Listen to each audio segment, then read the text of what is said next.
The potential successor to Supreme Leader Ayatollah Ali Khamenei, Iranian President Ibrahim Raisi, was killed when the helicopter crashed in poor weather in the mountains near the Azerbaijan border.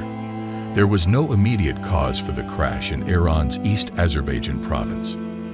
With Raisi were Iran's Foreign Minister Hossein, Amir-Abdollahian, the governor of Iran's East Azerbaijan province, and other officials, as well as 3 crew members. The drone footage was made public by the Turkish authorities, who stated that they suspected it to be the wreckage of a helicopter due to a fire in the countryside.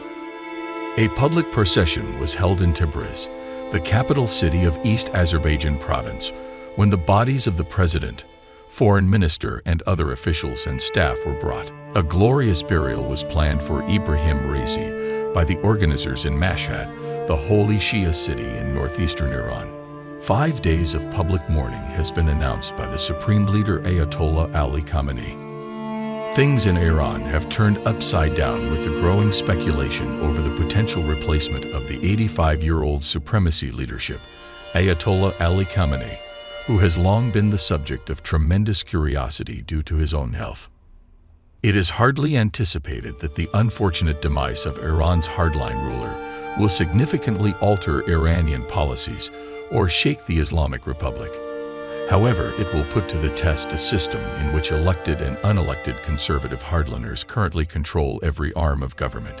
The country will now have to hold elections a year sooner than expected in a span of 50 days, according to their constitution. According to the White House, the death of the Iranian president and foreign minister is not expected to have any substantive impact on the difficult U.S.-Iran relationship. The national security spokesperson, John Kirby, states that they do not expect a change in Iranian behavior, while no change in the American behavior will be introduced when it comes to holding them accountable. He continues, saying that the United States anticipates that Iran's new leadership would not affect its backing of Hezbollah, Hamas, or the Houthis of Yemen, who have been attacking commercial cargo vessels since the beginning of the Gaza war.